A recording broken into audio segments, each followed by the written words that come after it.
Salut à tous, c'est Giga Content, j'espère que tu vas bien. Si tu es nouveau sur ma chaîne, sois le bienvenu. Pense évidemment à t'abonner, à partager, à me parler dans les commentaires. Je te réponds dans 90% des cas. Cela fait déjà plus de 4 mois que j'ai reçu mon iPhone 15 Pro Max. Si vous avez suivi la chaîne, j'ai déjà testé le joujou dans plusieurs vidéos. C'est maintenant le moment de faire une vidéo de test entièrement dédiée aux capacités photo du joujou et aussi aux capacités vidéo du meilleur iPhone du moment. Enfin justement, on va voir si c'est le meilleur iPhone du moment. Cette vidéo vous servira peut-être à vous décider à l'acheter ou pas d'ailleurs, ou peut-être de le louer. Eh ben oui, c'est mon cas cette année. Je loue mon iPhone 15 Pro Max chez Nextmobile, dont je suis parrain ou partenaire si vous voulez. Vous retrouvez plus d'infos dans la description, avec aussi un code de parrainage de 50 € Giga Content, juste pour vous, c'est dans la description. Voilà. Bref, dans cette vidéo, je vais donc me focaliser sur la partie photo du joujou, tout particulièrement sur le nouveau capteur principal de 48 millions de pixels lancé sur les iPhone 15 Pro, et qui est donc désormais présent sur les iPhone 15. Je vais donc le comparer avec le capteur principal de 12 millions de pixels présent sur mon iPhone 13 Pro, pour justement savoir si c'est bien le meilleur des iPhones en photo et en vidéo. Je testerai aussi le fameux zoom x5 exclusif au 15 Pro Max, histoire de voir si cet iPhone est définitivement le roi des iPhones en photo / vidéo. Je vous ferai aussi quelques tests vidéo du joujou, car il faut bien le reconnaître, l'iPhone 15 Pro Max en a dans le ventre dans ce domaine-là, croyez-moi. Et n'hésite pas à donner aussi ton avis dans les commentaires, j'aime toujours te lire, ça me rendra giga content.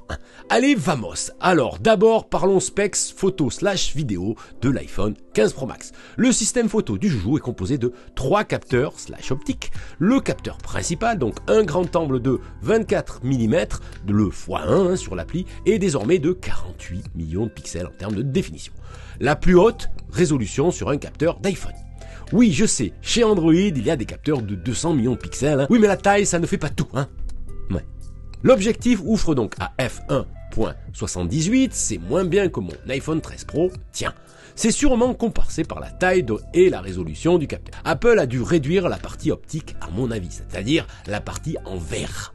Bref, on poursuit avec le ultra grand angle de 12 mégapixels, le 0.5 sur l'appli, qui ouvre lui à f2.2, là encore moins que l'ultra grand angle que mon iPhone 13 Pro qui ouvre lui à f1.8. Oui, plus le chiffre est petit en fait, plus le capteur reçoit de la lumière, j'aurais dû vous le préciser avant. Et pour terminer, le téléobjectif de 12 mégapixels ouvrant à f2.8 qui offre un x3 du côté de l'iPhone 13 Pro et un x3 et un x5 du côté de l'iPhone 15 Pro Max, soit l'équivalent en fait d'un 120 mm, même ouverture sur mon téléobjectif d'iPhone 13 Pro. Voilà pour la fiche technique du bloc photo. Je vous précise aussi que l'on peut désormais prendre des photos en 24 millions de pixels ou en 48 millions de pixels, histoire d'exploiter au maximum les détails des prises de vue pour recadrer par exemple, sans trop perte de piqué, c'est-à-dire de détails. Enfin, l'iPhone progresse dans ce domaine-là, Apple prend toujours son temps pour suivre les innovations. Le tout épaulé par la nouvelle puce gravée en 3 nanomètres et avec un cœur GPU de plus que les iPhone 13 et 14 Pro, car le traitement des images, c'est crucial pour la création d'une bonne photo. Le capteur avant de 12 millions de pixels gagne en luminosité par rapport à mon iPhone 13 Pro, il passe de 1.9 contre f2.2. Ah, ça c'est une belle progression, on verra si dans la réalité ça se voit. Allez, on ajoute un meilleur mode portrait avec contrôle de la profondeur de champ après la prise, une fonction déjà présente chez la concurrence. Voilà pour le petit point technique. En guise de mise en bouche, voici quelques clichés pris avec l'iPhone 15 Pro Max, avec les différents capteurs, le capteur principal, l'ultra grand angle, le zoom x5 et bien sûr le capteur selfie qui est selon moi un capteur qui a beaucoup progressé sur l'iPhone, vous allez voir. Je vous laisse apprécier le rendu des couleurs. Sachez que le rendu HDR que l'on obtient sur un écran d'iPhone n'est pas restitué ici à l'image.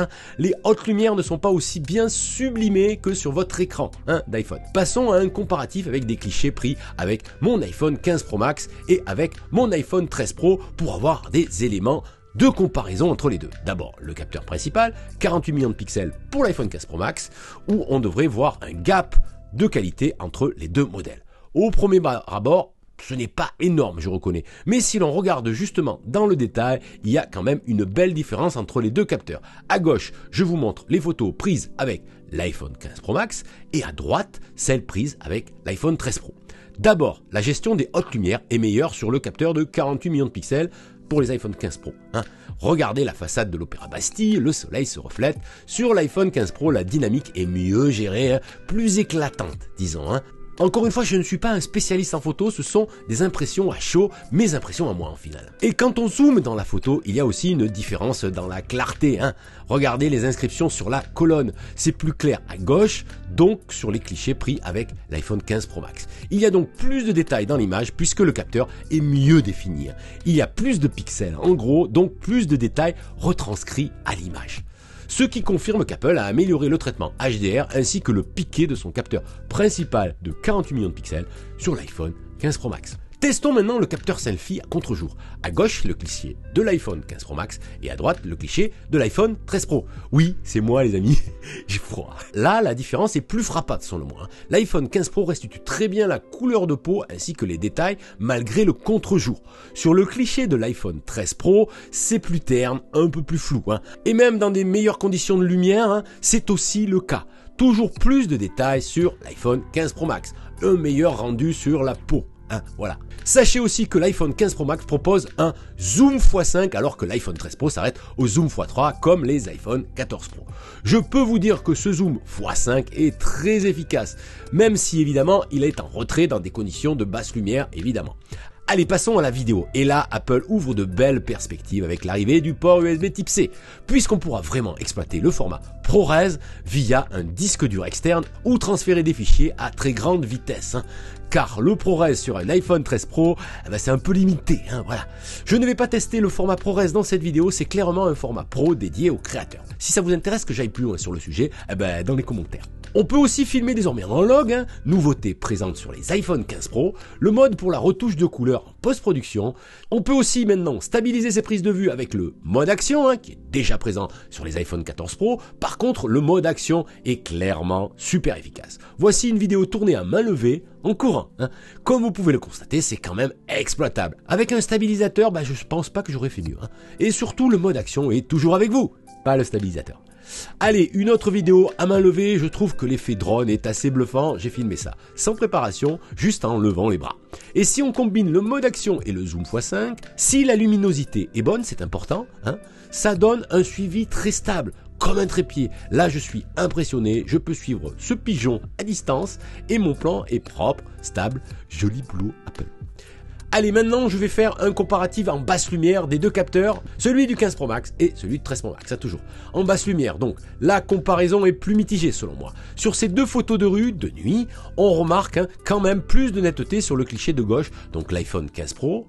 Surtout quand on zoome dans la photo, le texte est plus lisible. Les zones sur le mur sont plus claires, plus nettes. Sur cette autre comparaison, c'est moins flagrant, même si on s'aperçoit que les ombres sont plus contrastées du côté de l'iPhone 15 Pro, surtout quand on zoome dans l'image. Mais j'insiste, c'est pas flagrant. Pour conclure les amis, à vous de vous faire un avis. Est-ce que ça vaut le coup de passer de l'iPhone 13 Pro à l'iPhone 15 Pro ou l'iPhone 15 Pro Max c'est à vous de décider, car il y a quand même une grosse différence de tarif entre les deux. J'espère en tout cas que cette vidéo vous aura donné des pistes pour faire votre choix. Et n'oubliez pas de faire toujours la part des choses. Comme on dit chez Giga, si raison tu garderas, alors bien acheter tes Jujutech, tu pourras. Voilà pour cette vidéo dédiée à la photo / vidéo sur les iPhone 15 Pro Max. Prenez soin de vous, résistez quand même à la nouveauté. À demain ou à plus tard. Salut!